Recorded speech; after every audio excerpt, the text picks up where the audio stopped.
Well,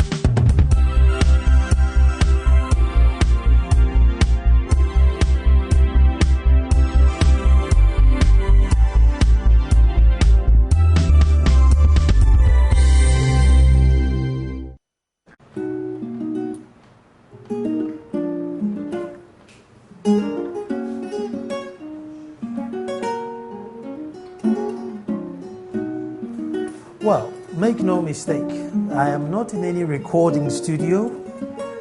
It's Friday as usual, so definitely it's a Personality Profile Friday. Now, I'm not here to record a musician. I'm actually in the offices of DreamOval.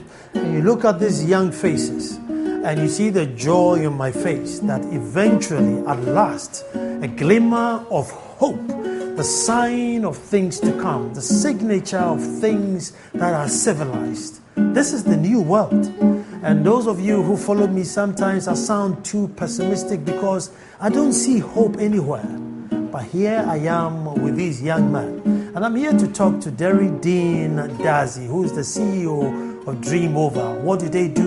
They innovate, they bring high-tech ICT to the modern world, and they make the world go round. And this is what I'm talking about.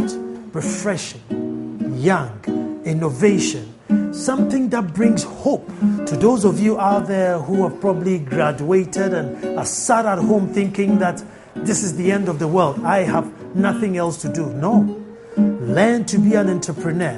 Learn to create. Learn to break out of the norm. Here they are in their office, chilling out, having a break. They've got their strings out, play a bit of jazz, and then they go out, and then they innovate, and they bring creation out.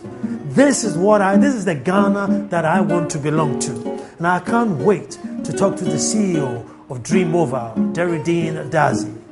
Right after the break, we'll meet up with him and then meet the whole team. But in the meantime, just listen to the jazz in the background. My name is Nana Ansakwa. Welcome to Personality Profile Friday.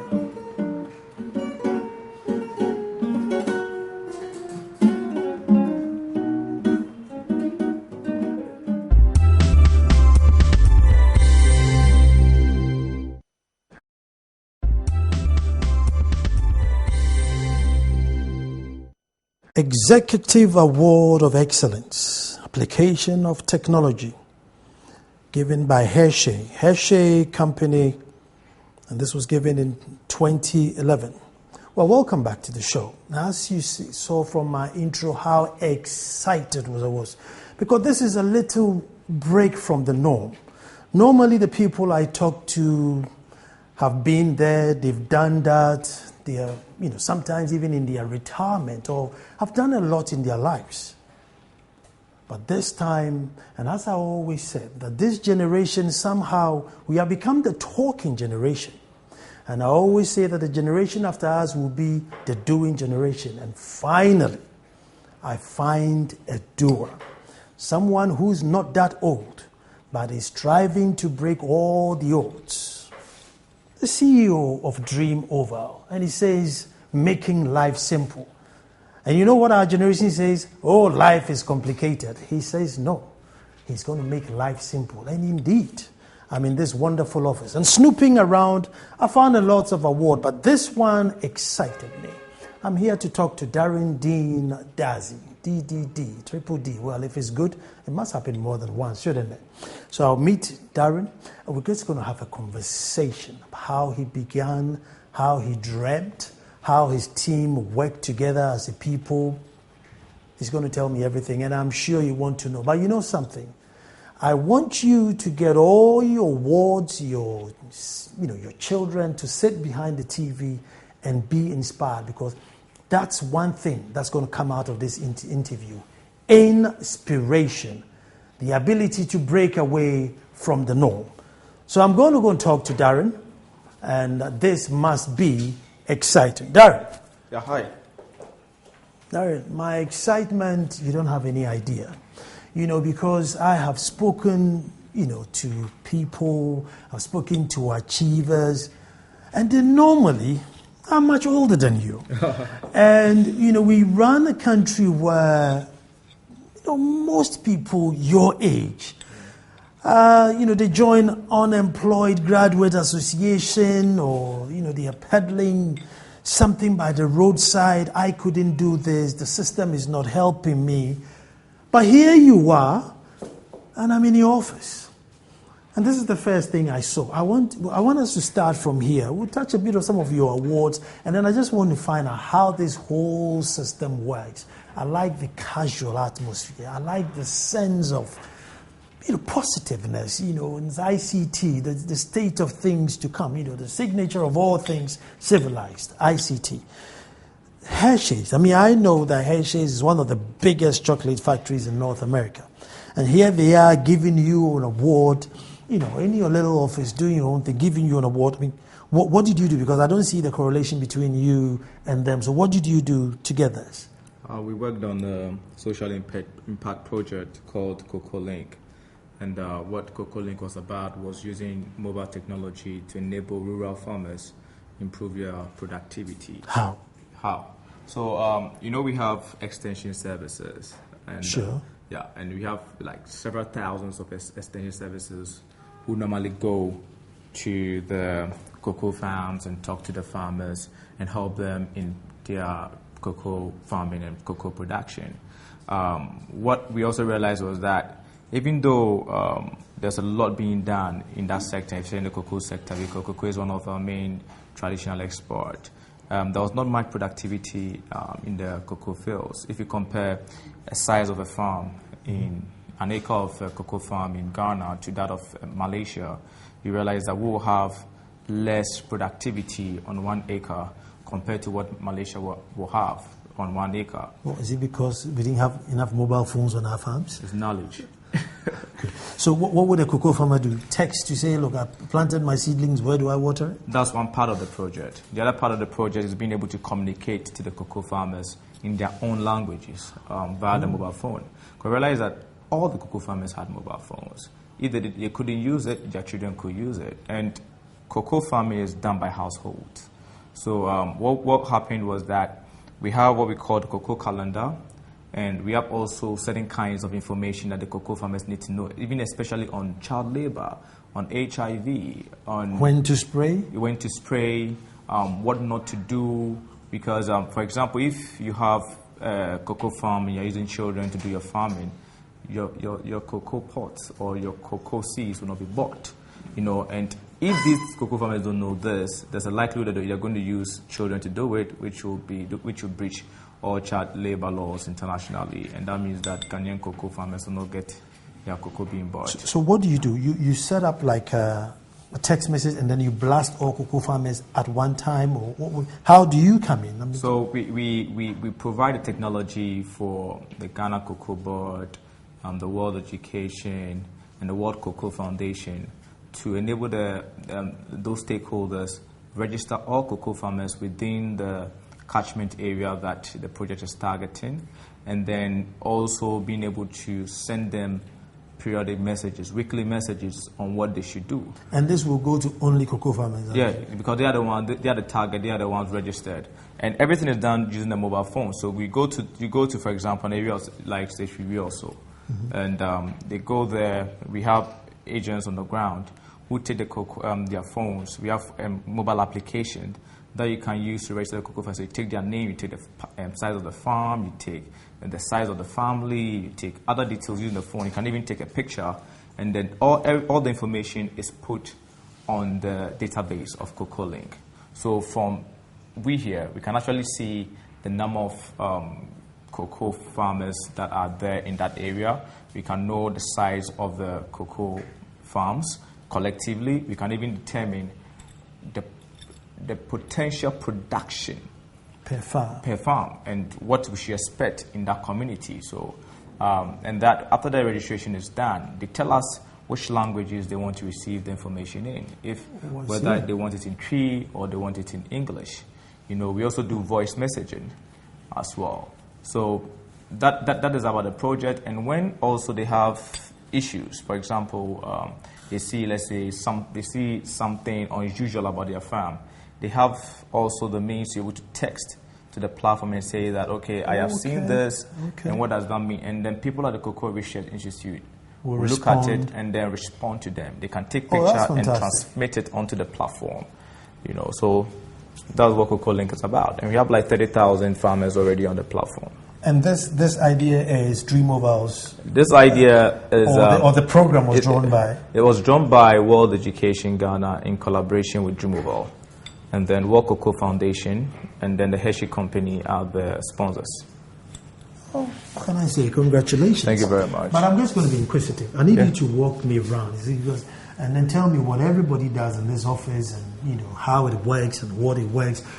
The dream behind DreamOval, where you wish to go, but we're just going to get inquisitive because I am intrigued about this. Okay, so we are in the product development room. I'm going to talk to Darren and find out what product and how does it get developed. I see there's about 4 or 5 desks in there, everybody busy doing their own thing. Are they all doing the same thing, or is everybody doing, their thing? I mean, Darren, we're in here, and I see everybody's busy behind their desk. Yeah. I mean, there's desk 1 here, so what product is he developing? So he's working on different things. What happens here is that the whole conceptualization. You need to document everything that is going on as a product. For you to be able to track what you are doing, you need to put it on paper. So it starts from here. Every idea that we conceptualize, that we think about, or a customer brings in, it has to be put on paper. And he organizes that kind of information, making sure that we have the right information to start off the whole software development process.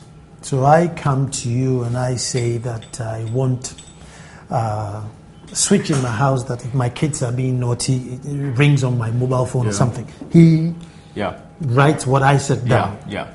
So he would initiate the discovery process. Okay. Yeah, because we need to discover. It's an exploration. It's a more progressive and adaptive process. We don't start, set in stone that this is what we are going to do. We need to explore. We need to know what the variables are, what the different conditions are, what the context is. I guess it's not like impossible. It has to be possible. It has to be possible, and so far as can be thought, I believe that can be done. I like that spirit. Yeah. I like that spirit. Look, my excitement of being in this office, I'm very biased being in the office. Then from there, I'll move to this desk. Yeah, so that's Charles. That's Charles. Yeah, Charles is... Charles?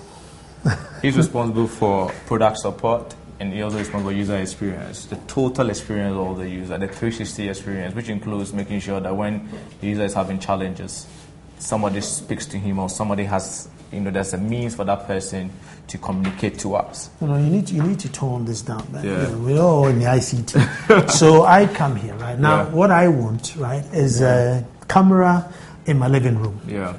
And the reason why I want a camera in the living room is anytime the kids are being naughty in the living room, I need my phone to ring or text me to say that, hey, they're jumping in the living room, so alert them. Yeah. What does he do with that? Charles is responsible for making sure that whatever you are getting, you can use it.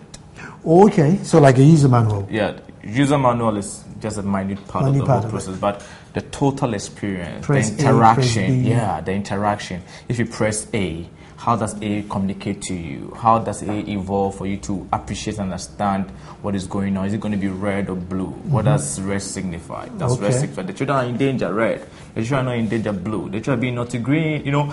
He is responsible for that level of interaction. So he needs to understand human-computer interaction. He needs to understand how human beings generally behave, the metaphors of life, the similes, all those things, and then contextualize and bring it to technology, and then manifest whatever concept or idea that you're looking for. I like that. And then I move to this desk. Who are we? That's Emmanuel. Emmanuel. Yeah. I know we're invading your office, but believe me, it's all in good faith.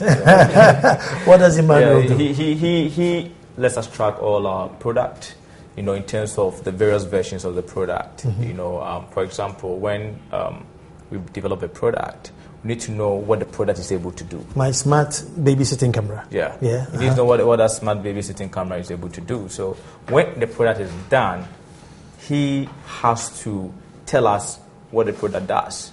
he has to be able to let us know what more it can do. What more it can do, the various features, and he's also responsible for the testing process. So testing is a very key component of our process. That every product that comes out should be well tested, because it goes to the market and the person cannot use it. You're going to get, I've not gone at all. Yeah. So he is more like a QA assurance. Plus, he's also responsible for versioning. So whatever version you can't start our process is such that we can't build it all at once. We have an incremental and progressive approach. So if you come in and say you want, let's say that your babysitting, so as the kids get smarter, you also need to improve it. So we don't start by saying, okay, what are all your needs? We pick all your needs, then we need to version it. So he can let us know which ones can go first. If we do it all together, you might have your product in, let's say, a year. But if we have an incremental agile approach, you might have your product in 2 weeks, and then we build on top of it. And this is how it is done in many places. Like if you use Facebook, you realize that Facebook is not what it used to be. It keeps changing, it keeps adapting to people.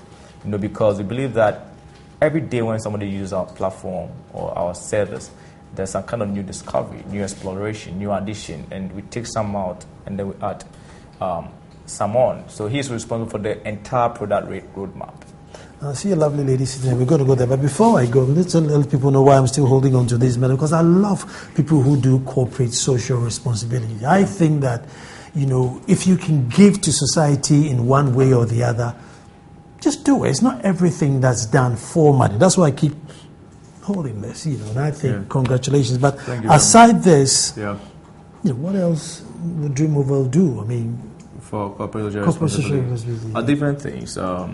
So we believe in helping people. We believe in the essence of community, and we this year started the DreamOval Foundation to actually have a full arm of our business that is solely responsible for advancing our social responsibility.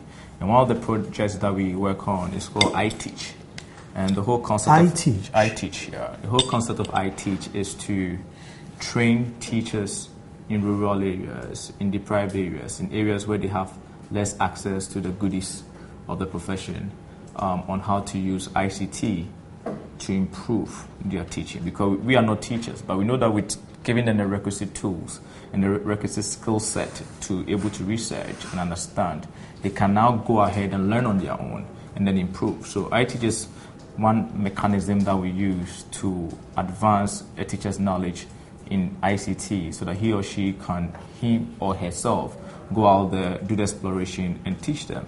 And this year we did one in Ashesi University. We collaborated with Ashesi University, and then we took 100 teachers to their facility, camped them for a week, and then we trained them for 1 week on ICT.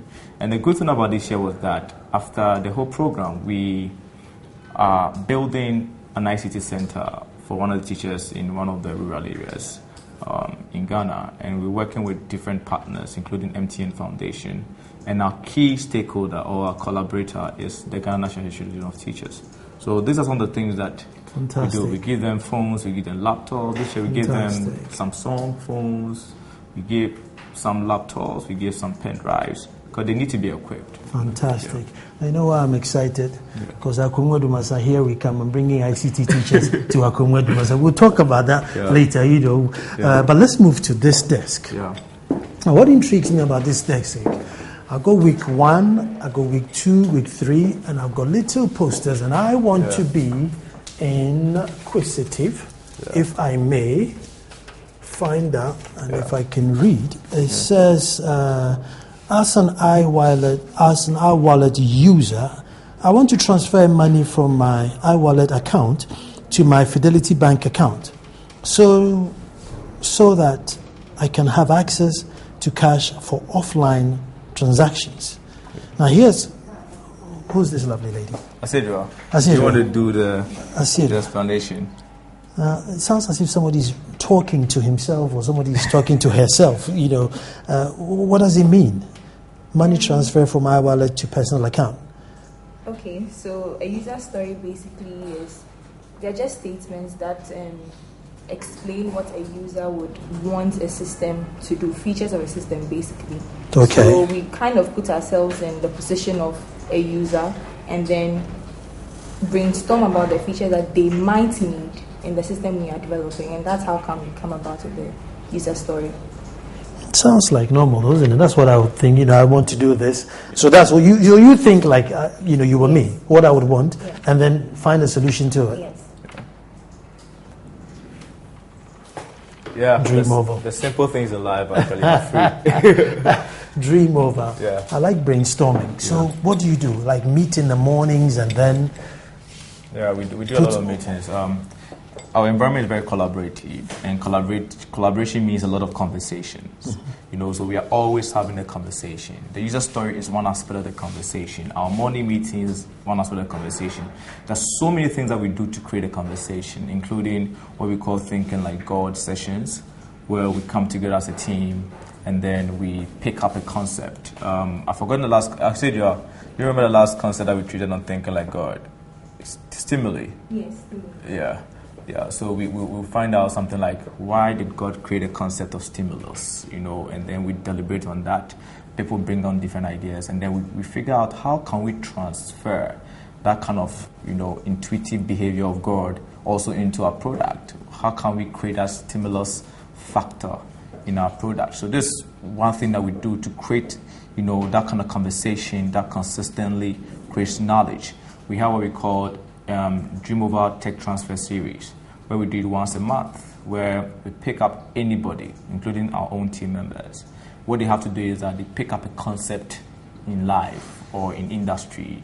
It could be fitting, bread making, anything, and they do a presentation on it. What goes into the whole process. Because we want to learn. We always want to create an atmosphere of learning. And the last time we did DOT, I think that was this month, we treated chess. I didn't know how to play chess. I didn't understand the concept of chess. But after one of the team members, took up that topic and did a presentation on it, like an 2-hour presentation on chess, we did deliberation. I got to understand some of the, not the whole, but some of the whole concept, of chess. So we always create the room for conversation. We always create the room for, meetings. And we believe that is the bedrock of innovation. As I see it, it's not like you feel like, let people work at home and all those things. It is very, you can say it's a utopia, because when people are working remotely, there's efficiency, but there's not much innovation. Because innovation comes with more personal interaction. When I see your gesture, it sends me a message. When you're at home, you could be wearing your PE pant, working, and you'll be typing something. I might not feel that kind of, human essence and human factor. So over here in this room particularly is really a lot of meetings and a lot of writing. If you check the wall, the glass wall, we've written the check timelines, anything that we think about, we need to write. So we have a whiteboard. I was talking about something yesterday, but I had to cut it short, entrepreneurial envy. So Mondays I have sessions with the team, something that we talk about. I always have to do a presentation to the team, explain things to them, so we can drive the whole vision. Consistently hammering on the message of what we are in for, what we are doing, what we stand against, and then how we can overcome. I like team, we tells the sign of a new generation instead of this I business. So that, by the day you do a presentation of chieftaincy, I need to come and sit in that. But you know what? I want to go to that office, because I know there's part of the team in that office, and find out what they do. So the cameras will follow us into that office, and then we find out what they do there. But so far, I am impressed, because you know what? The average age of people in here, probably 26, 25, 27? I guess so. I think between 24 and 26, if I'm not mistaken. Which is the sign of things to come, you see, because that is the age with the biggest population, in the country of us. So what, after we've thought about things and brainstormed and everything, if we come in here, what do we do? So here is the engineering department. That's where there's some kind of motion. Tell us exactly what that thing does. But once we come in here, what happens? We've, done my smart camera. He's shown me the manual. We've done the printout of, I want my camera to do this. What do I do? And then we come in here. What happens? So this is the execution point. This is where we do all the execution, the prototyping. We need to do something we call like a tracer bullet solution, where we are doing something very quick, but it has to make sense and work. for you to feel how your product or your idea is going to look like or how it's going to work like. Over here we do what we call spike solutions, where we do some prototypes for it to also still have a feel of it, but after that we discard it. And after that, after we've done the whole prototyping and everything else, it goes back to that place, that is the product development department, for them to review it, and then they finalize on the specification, they bring it back, and then we go into full production. That department as well still set the timelines and the milestones. So here, they work within timelines. So we know that every week, so you saw that in the user story, there was week 1. This story should be completed. Week 2, this story should be completed. So this is where the completion date, the completion is tracked and monitored, and this is where the work takes place for everything that we see to come to fruition. So without these guys, I don't know what happened. Everything they do there will stay on the table. It will stay on the table. It will become another research project that is on the shelf. I see. That would be more like Ghana then. Every policy we just whack on the shelf. That's not here. And this is Charles, yeah? No, that's Joseph. Joseph. Joe. Yeah. Joe. Now, on your screen there, right, and it had all these funny graphs and everything moving, and it was just too much for me. What does it do? Okay, those screens are for monitoring. I as an engineer in the operation department, I manage all the servers. So these screens actually let me know the health of the systems. So there are about 7 servers out there, and then the screens tells me which one is lacking memory space or disk space, and which one is down. So before actually a machine comes down, we would have received some signals. So before I even call you to say my machine is not working, you have a hint. Yeah, and we're already working on it. So we actually constantly monitors the health of the system, and we have notification as well. So if I'm sleeping and then machine goes down, I'll receive an email, and with the tone of the email, if it's strong enough, I can wake up and call the person on duty to actually work on it. So we can work remotely. Each of the engineer has access to the system. So from home, you can actually see the same screen you're seeing here. So we can work on it. So it tells us whatever happens in the system. So there's good customer backup service there. Yeah, and the key thing is about visibility. What we always say that we can't manage what we can't measure. So we need to always make sure that we are seeing everything that is going on. So we have some level of a lot of transparency, not amongst the team, but also how our products function. We make sure that everything that we are doing is visible. So we know that if, for example, a customer, one of the banks issues our system, we see that there's not much activity. We can actually call the bank before they even call us that, we have a problem. We say, look, there's not much activity going in this channel. Can you check whether something is on, something is off, and then based on that, we take action. So we have a more proactive approach. And it's only possible when you can outline the processes and outline expectations, outline the stories, and what the end result should be. So that if the end result is supposed to be a certain desire, and that desire is not being met, you need to take action. I see. What does my dear lady here does? She's one of our top developers. Top developer? Yeah. Hello, top developer. See, she's so concentrated. Eunice. Yeah. What does Eunice do? Eunice is a software developer. She works on most of our projects. So all the good things that DreamOval brings out, all the things that you see out there, she's one of the main. The iWallet. The iWallet, the Xylos, my text buddies. She's one of the main contributors. She's been with us behind the screen writing. Yeah. She's really, really good.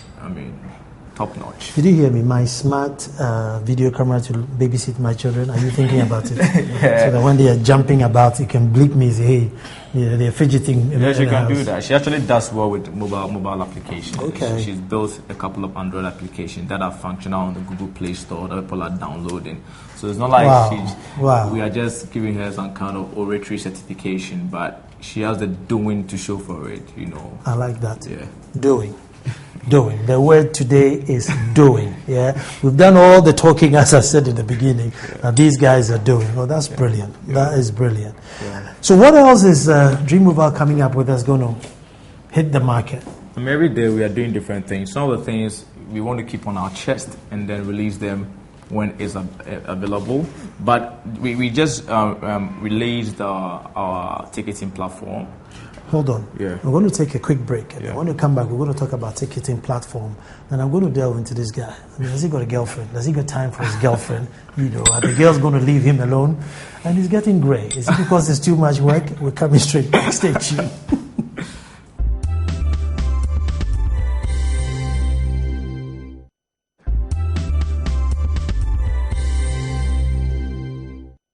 Okay, so now I need to sit this hyperactive guy down and delve into his life. We know what he does as a business.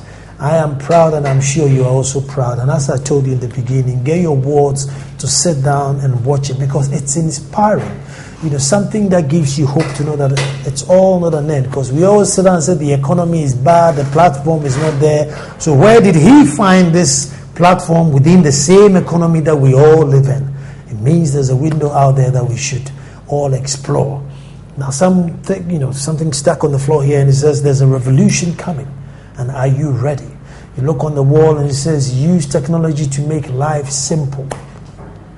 I want to find out.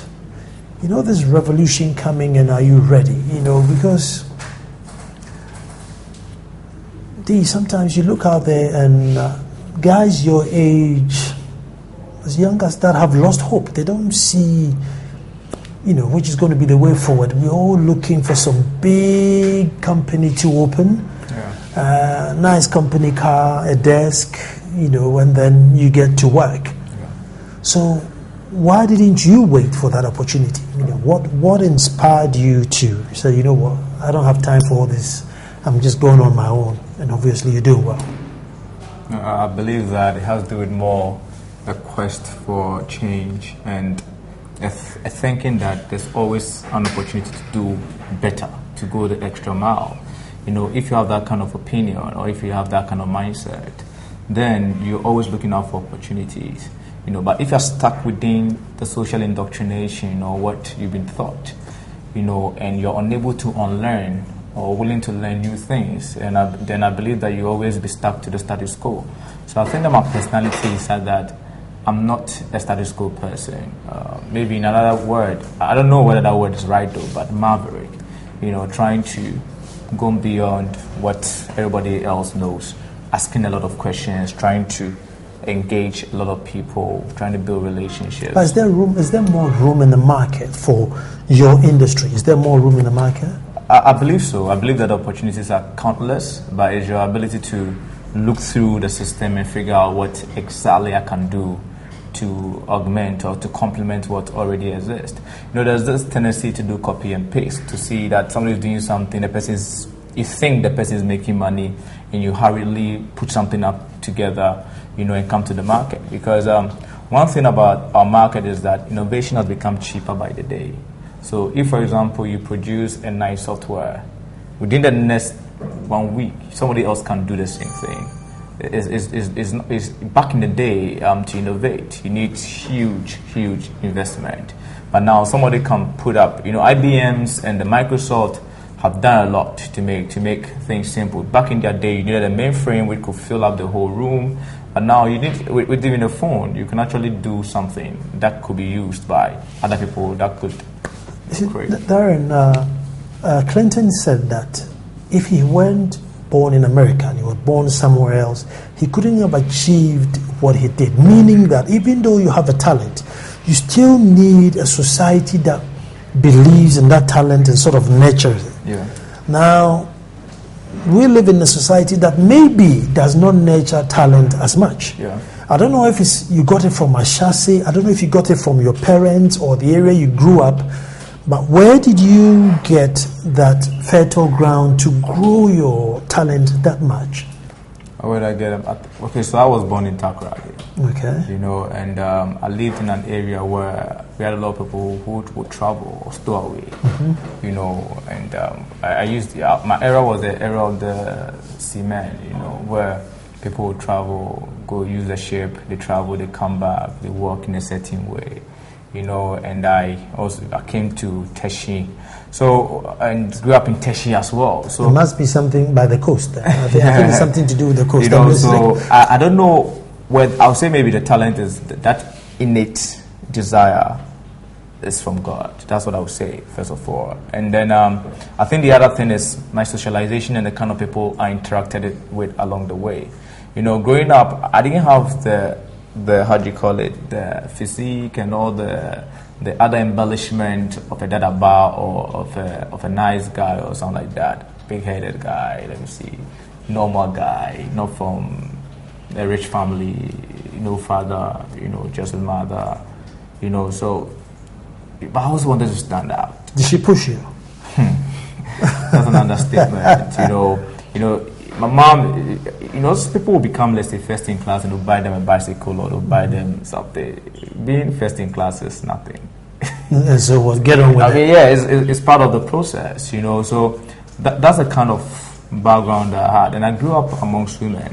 You know, I think that women sometimes turn out to be perfectionists. So, would you say, because Daddy wasn't around, Mom was a bit extra hard in playing both roles? I think so. I think she will have frustrations, and when she has frustrations and she can't vent it out anywhere else, she will always choose the weaker vessel and then push it in there. So, yeah, in a way, yes, but in a way, she was also very positive, and she's the kind of mom that can cry on you. You know, when you go wrong, she can pray on you. You'll be sleeping, she will just be giving the prayers on you. You know, so. And she also was a provider, you know. She provided the essentials, you know, all the other cosmetic things you might not get, like a video game or a bicycle, but she provided the essentials. Books, and I had to work the extra to get the other things I feel that a young man or a child. What does Mom do? She works in a bank. She's a banker, okay. Yeah. Okay. Yeah. She sounds like a teacher. I don't know why, but she sounded like a teacher. She could be a teacher or she could be a nurse. You know, my mommy is very helpful. She is somebody who is always seeking to engage. Are you close with Mom?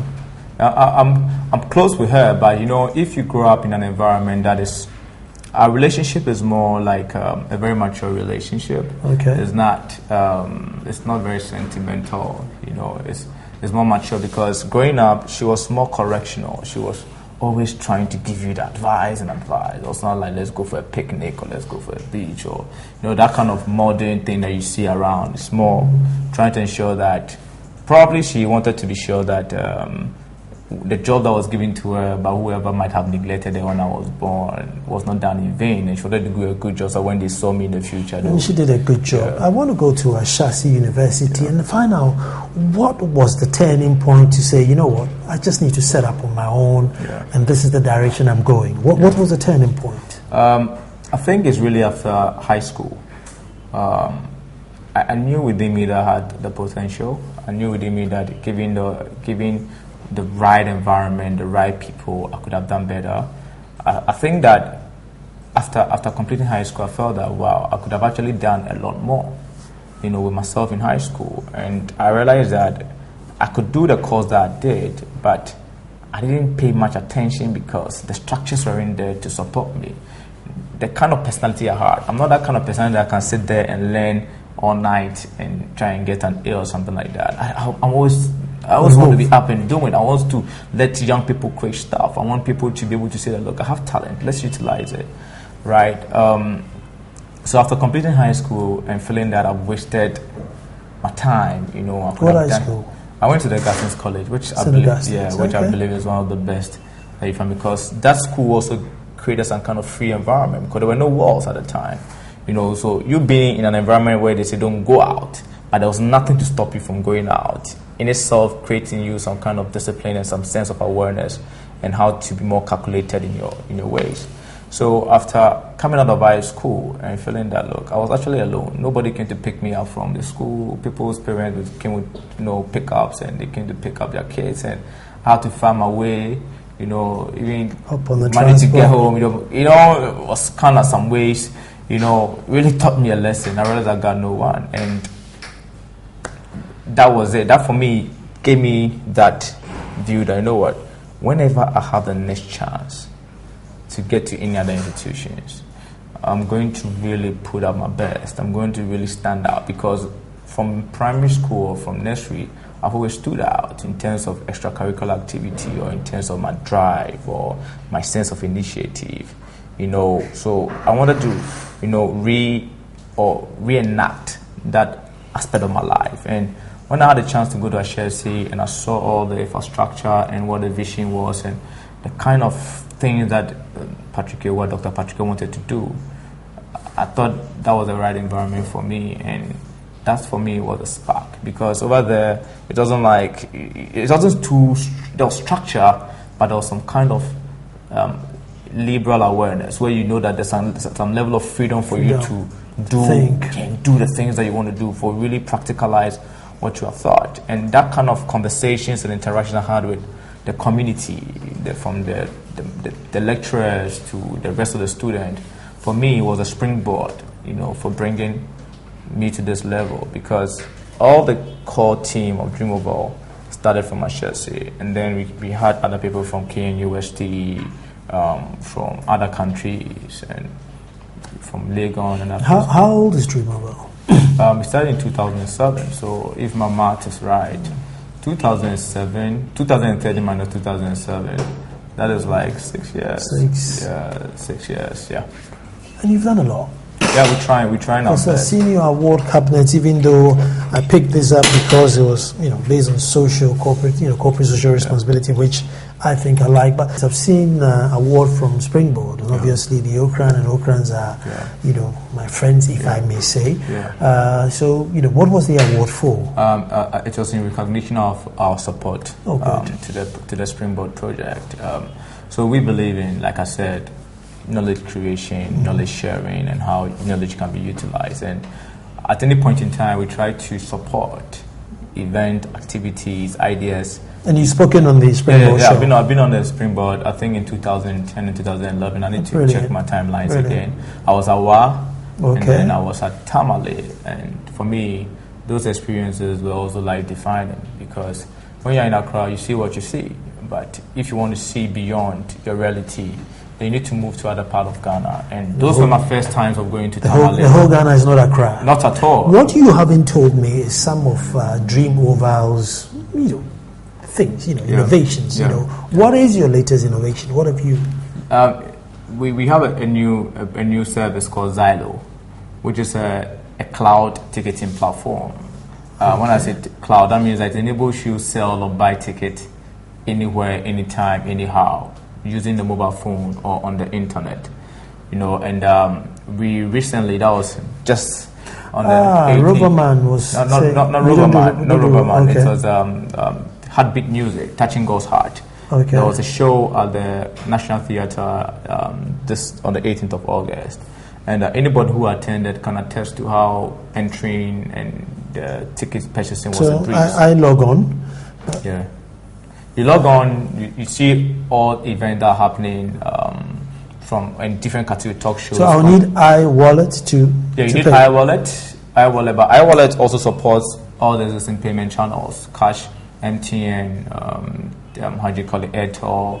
It supports Visa. So iWallet it's a collections framework. Like a PayPal. Yeah.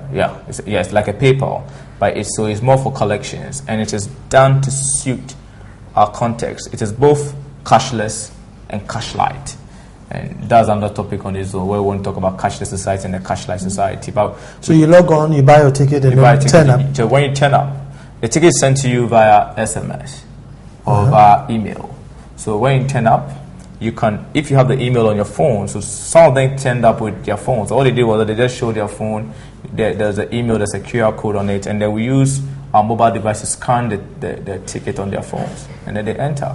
So when it's used, I have to tell you that on the phone, we'll scan it, and then they enter. When it's used already, we say, hey, someone that used your ticket already. The SMS, we also enter the SMS data on our verification application that run on, on simple phones. But wouldn't it be too much of a delay, like Italy? That I don't think so. I think you can see a packed room, but you never see a queue outside. I see. So the train was packed floor, the ground floor, the first floor, the second floor, the National Theatre. But verification was taken and like most 10 of them seconds. used, or all of them used? All of them use the Xylo platform, apart from the complimentary ticket, which are like, I think, around 100. I see. You know, and everything was so fast, and people felt so cool. I mean, the young people, because now their phone was more relevant beyond talk and WhatsApp. So if I was coming with my wife and I had 2 tickets, so I'd have 2 tickets on my phone On your phone, so we scan the first one and then we scan the second one, and you can know at any point in time who checked in at what time. So I can come and tell you that if you're an event host, you can know when somebody came. That this person came to the program at 2:30. This person entered at this time, and we can even track the checkout. So every ticket will have a name too. Right? Yeah, every ticket has a code, and then you have your number. So we can tell you when you check out. We can tell you check out. We have to verify when we check you out, when you come out. So we know how many times you even went outside, and that is good for monitoring and then for security. So if something, let's say, God forbid, there's a bomb, you know who went out at what time, and so it aids to help our our institutions do their investigations. There's reporting. You can see on the dashboard how many people bought the ticket. We call it post-event accounting. So all these things are out there in the platform. In the midst of all these things, I don't want to keep talking, and I know there's more information, but where do you find time for the girlfriend, if any? So the question is, I like basketball. The question is, has he got a girlfriend? Because now I think I have the most legible bachelor if the answer is no now. Actually, it's true. Girls? So technically, do I have a girlfriend though? Is it DreamOval technical or just my normal technical? It's your normal technical. Normal technical. No technology with it. So all the shooters out there, get ready. Yeah. I'm going to put your number on the screen. Really? So social, I mean, you like basketball. Yeah. But as a team, because you keep talking, we. Yeah. So do you guys like meet and go to a bar, just sit, have a drink and talk, or is it always work and innovation? We do more than that. We are one of the most fun and thrilling, places to work. We celebrate birthdays. We do carols night. We do karaoke night. Yeah, are you guys religious? Because normally when people are so high tech, they don't tend to be very creepy, if I want to put it, because they get very high tech. I mean, how are you guys? I speak in tongues when we're praying, But we are very religious. I mean, as a team, we do morning devotions every blessed day. Whoa. Yeah, and we have a very structured morning devotion. We start with a hymn from the Methodist hymn book. Then we use a Life for Our Path for our devotional guide. I'm surprised. And then we read a scripture, and then we ask for opinions about any exposition from the team members. Then we learn. And we have Muslims here, so we are religiously diverse, but the core of our principles comes from Christianity. No, I'm surprised because normally, cyber tech people don't. I don't know if I'm wrong, but I mean, it's our socialization. If we are growing in our own context. We are not trying to be like somebody else. Okay, now I've come in here. With all these politics, we're very NDC this, MPP this. With your age group here, how do you guys relate to this sort of news outside? I mean, we try to be politics agnostic. We try to be deaf to the politics of our nation, but very cognizant of what is happening. So politics is not part of our DNA over here. We know that, I'm sure that everybody has his own political inclination from birth or from tribe or from something, but you don't make it a chewing stick like we do. No. One of the things I realize that we are building something to last. We don't want that based on who is in power, our business is going on, is declining. We want to build something that can compete globally.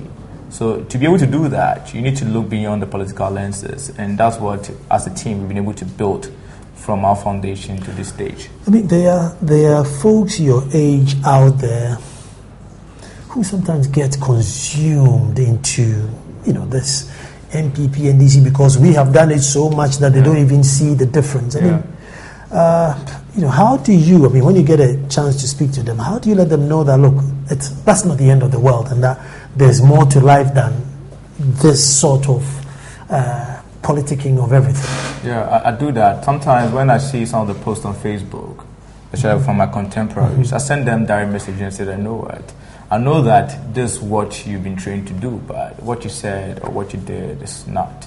I think that's in bad taste, or you could refine your perspective.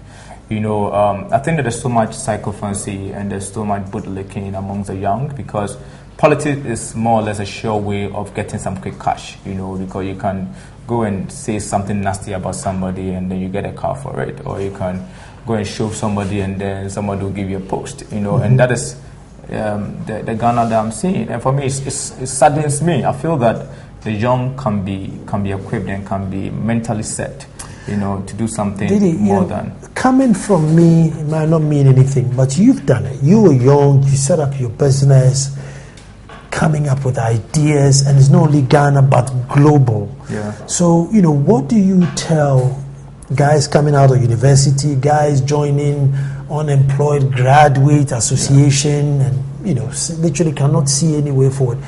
What do you tell them to give them that confidence that, listen, there's more out there, and I'll get out and go do it? Because if I say it, they won't even buy it. I think one of the things that I realize is that people think that there's a lot of nepotism in the system, right?